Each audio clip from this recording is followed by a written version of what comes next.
G'day and welcome to another video with Better Pics. Hope this finds you all well.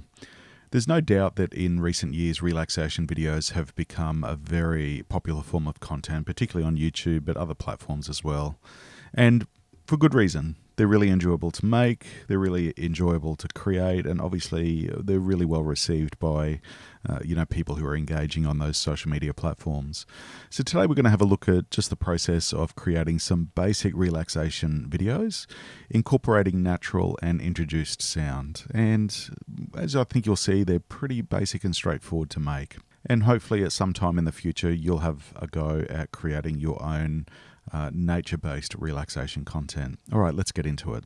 So the basic components that we need, obviously aside from a video editor, is we need video content and we need sound.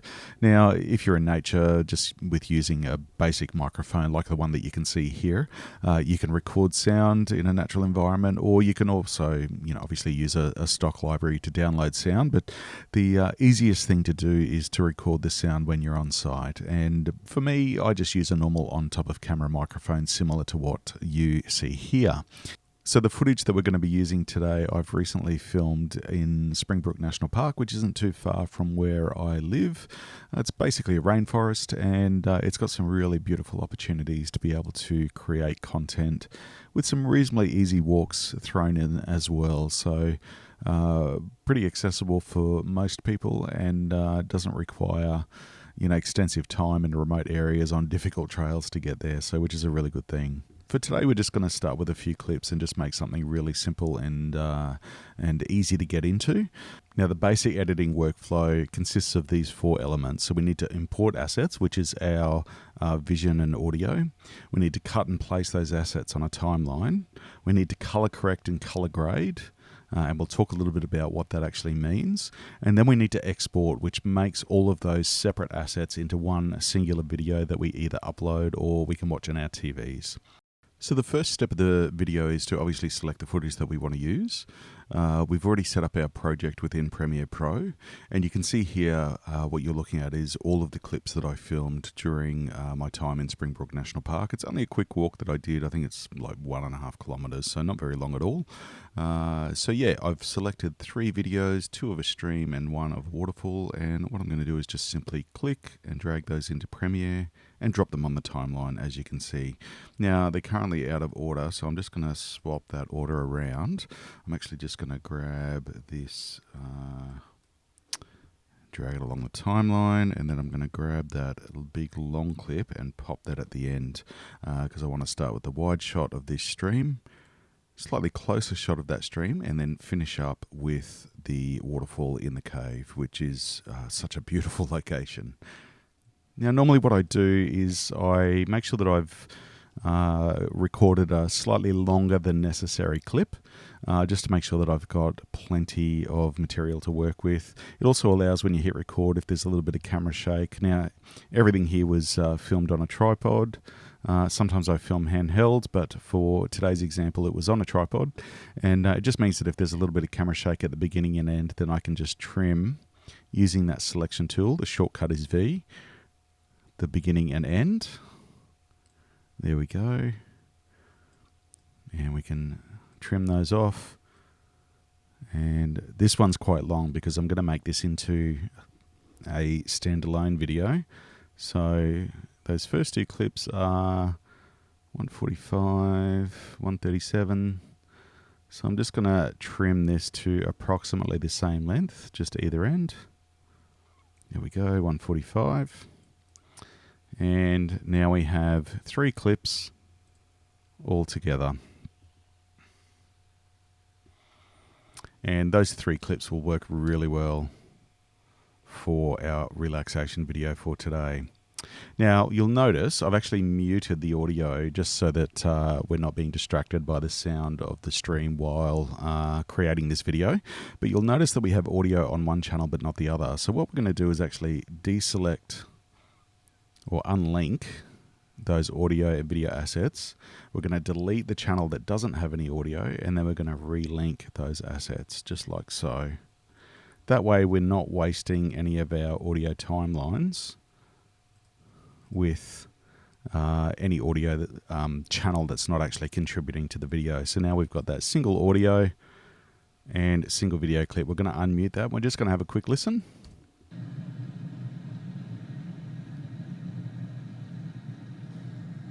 Excellent. That sounds good. Sounds very similar on that one. And within the cave with this waterfall, it sounds very different.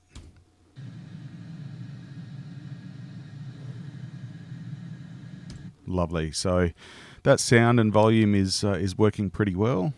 If I'm just going to expand the audio monitor there, and you can see it's all sitting around -9 to -6, which is generally where I like it to be. All right, so with this particular video, while the sound of the water and the streams is really lovely, I also want to introduce maybe a little bit of music in the background. Now, this is entirely optional and not necessary. There's certainly plenty of relaxation videos that work really well with just natural sounds, and I think this would definitely be one of them because the sound of a stream is really quite lovely. But let's introduce a little bit of music and see how that can help our video give a little bit more of a different feel. Okay, so just like any other asset within video editing, we need to import that music file as a file. So if we just click and drag that onto the timeline, you can see that it's a different color, which is good to be able to identify exactly which audio we're looking at. Now, if you wanted to change the color of that asset, you just need to right-click, label, and you can change it to whatever you like. So there's a whole bunch of options there, which is a really good thing. And you can label your assets, all of them in fact, whether it's video, audio, images, graphics, whatever it may be, to whatever color or label you would like it to be. All right, let's go with mango. All right, so you'll notice with the audio file that it is shorter than the length of those 3 clips. And obviously we need to make an adjustment there. So there's a couple of ways we could go. We could either shorten the length of our video clips to match the length of our audio. And that's a definite really good way to go. If we just hover over that audio, you can see that it's still 3 minutes and 29 seconds. That's a great length for a relaxation video, and that would work. However, let's say, for example, I want to make the video longer than that, but the audio obviously doesn't match. So there's a great tool in Adobe Premiere, and it's called the remix tool. You can see just there. And basically what that does is if you select and either lengthen or shorten an audio file, it uses algorithms to be able to look at the best place to either reduce the length of that clip so that you have a seamless cut, or looks at ways of repeating parts of the clip to be able to make it longer again seamlessly so that you can't actually hear or detect any adjustment to the length of that clip. So all we need to do is click and drag, as you've just seen me do, let go, and you can see it analyzes, and it has created these little sections. You can see the cuts there, these little sections of audio to extend the track so that it's now the length that I want it to be. Now, it doesn't always work perfectly, but generally speaking, I find it works pretty well. And if it doesn't work, then you can usually start to massage things a little bit that in a way that'll help get the length or the outcome that you're looking for. All right, so let's continue. So now we have the audio, the music in there. Let's have a listen to the music on its own. We're just going to solo those 2 channels for the music.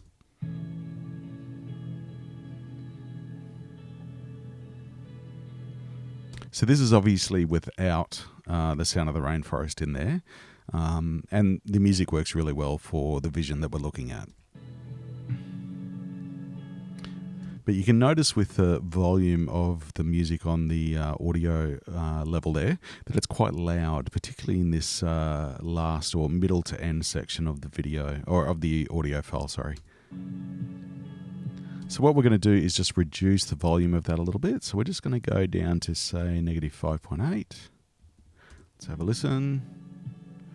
Now, keep in mind we have removed for now the sound of the rainforest, so that's going to add to the volume as well. So, based on that, we probably need to just reduce it a little bit more. Let's go -9.5. Much better. All right, let's unsolo those tracks so we're listening to everything, and let's have a look at the volume. All right, we definitely need to reduce the volume of that water. So we're just, with that video file selected and obviously the audio file selected as well, we're just going to reduce that down to, say, negative 18.7. Let's have a listen.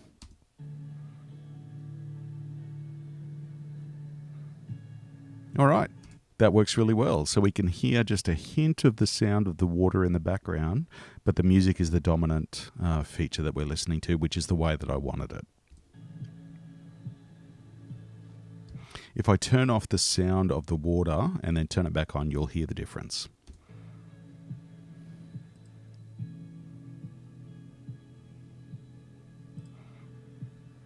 As I mentioned, I think the video would definitely work with just the sound of the music, but the sound of the water just adds a nice touch of, I guess, realism for what we're looking at in there as well. All right, so let's copy that volume. We're going to select the other tracks, and we're going to paste that volume in there just with Control-C and Control-V. And now we have the same volume, which is not too loud, not too quiet.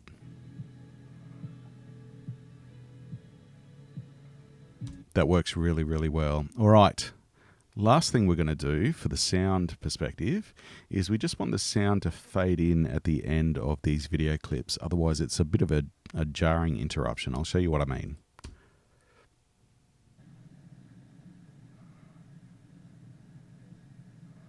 All right. Now, you can see when I hover over the end here, there's a little square tab. If we click and drag that, it actually creates a little fader. So it fades in, you can see the fade there, fades in from 0 volume to maximum volume.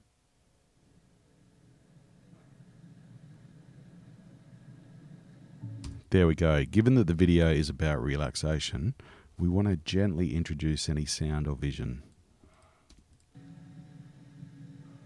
And we can do exactly the same thing at the end.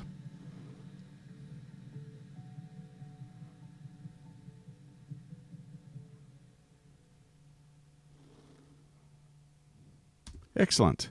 The only other thing that we're going to do now is we're just going to change the layout of our workspace. There we go. And we're going to go to video transition, and we're going to do a dip to black at the end as well. And we're just going to do a gentle dip to black so that it again matches that sound.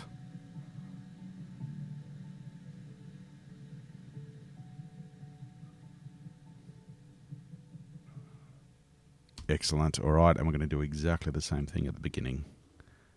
Dip to black. There we go. And we're going to click and drag that out. Nice gentle introduction. Excellent. That looks really good. Really happy with where that is at the moment. All right. Last thing that we want to do visually is make some color adjustments to our footage. Now we're going to jump back over to our color workspace so that we can see lumetric color on the right hand side here, remembering that you can adjust the layout of Premiere in any way that you want. So this is just the layout that I use, and I find it works really well. All right, so we're just going to do a quick adjustment to color.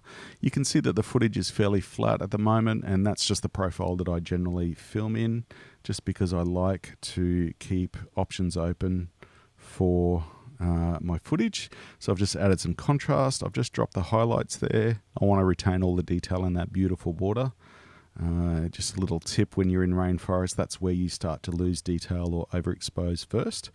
We're just going to do a little bit of a sharpen, a little bit of vibrance, and a little bit of saturation. Good thing about using saturation is if you put it all the way up to 200 or maximum, you start to see any color casts that are coming through. Now, there's not really any color cast there, but it's just a good way if you're struggling to see if there's any issues with the color. It's a great way to be able to see any issues there at all. I'm actually just going to warm it up a little bit. There we go.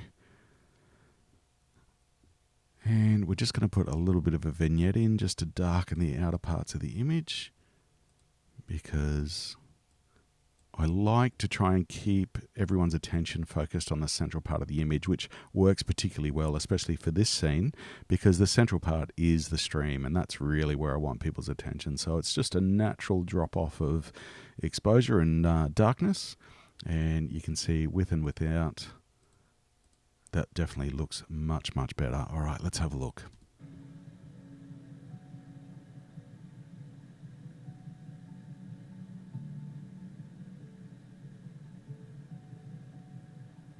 That's excellent. All right, now what I'm going to do is I'm going to grab that lumetric color adjustment over here on the effects controls. I'm going to copy it, then I'm going to select my other two clips and I'm going to paste it, and that automatically puts all of those adjustments onto the other two clips, which for this video, all the clips have been shot with the same camera on the same day. So generally, the lighting is pretty good. And that looks much better straight away. Let's look at it before and after. Yeah, much better. Just going to increase the brightness of this one a tiny bit, and I'm really happy with that. Let's have a look at this. There we go. That looks great. All right, I'm actually going to drop the exposure on this one just a tiny bit. Drop the highlights a little bit. You can see I'm losing a little bit of detail here, but it's not enough for me to be overly concerned about.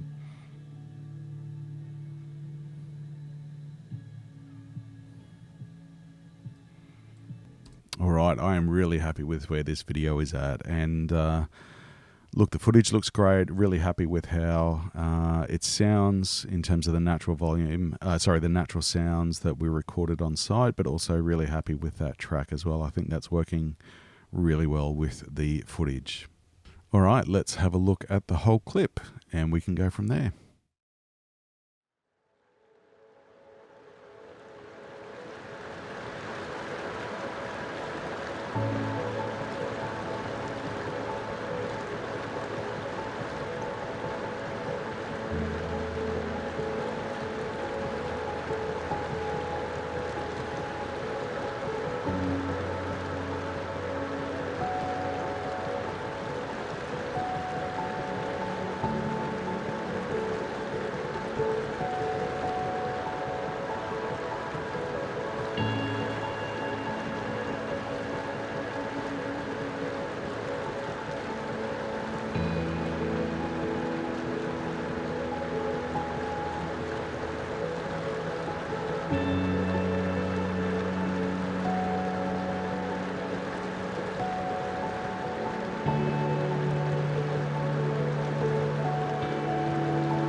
right, well, that's come together really well. We've got some lovely footage of this rainforest area in Springbrook National Park, and we've put together a fairly basic relaxation video, but one that I think people will more than likely really enjoy just having on their TVs or their devices, and just helping them to enjoy this environment. I know I certainly enjoyed being there to film it. Now, the last step of the process, of course, is to export the video so that we have a final video file to upload to social media, and that way it combines all of those assets into one video file that's all synced and ready to go. So we just have to hit play. All right, so let's go to File, Export, and Media. You can see the shortcut there is Control M. All right, so the export panel has popped up, and we have a few options here under settings. So we've got the file name there, we've got the location that we want it to be exported to. We've got the options around formats, so this is obviously being exported to H.264 because it will be uploaded to YouTube. And I'm going to go for high quality in 4K. As this was filmed in 4K, I may as well enjoy all of the quality. Now, it defaults to a target bitrate of 80 megabits per second, and I'm actually going to up that to around 135. Now, I know there's recommendations from most social media or video hosting platforms. The two that I use are YouTube and Vimeo, but I still tend to just put a data rate a little bit higher than recommended, and I do find that there is a noticeable difference in quality in playback, because obviously whenever you upload anything online, there's a level of compression. So yeah, that's just my approach. I'd love to hear other people's experiences, and yeah, go from there. All right, so then we just need to hit export or send to media encoder. Both will export your video. Obviously, sending to media encoder means that we are actually encoding through media encoder. I'm going to have a separate video on that whole export process, but for now, this is the last step of the process. So you can see the output down here on the bottom right hand corner. The videos are going to be a H.264, which will be an MP4. Resolution dimensions, frames per second, which is 25.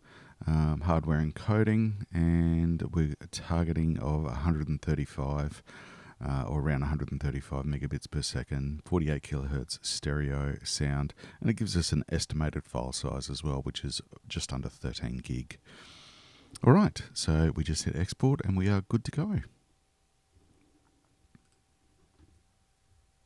Be sure to also check the link below. I'll link out to my other YouTube channel where I have all of my nature and travel based work, and you'll be able to have a look at the full length video over there. Thanks for stopping by. As always, any questions are welcome in the comments below, and we look forward to seeing you next time. Take care.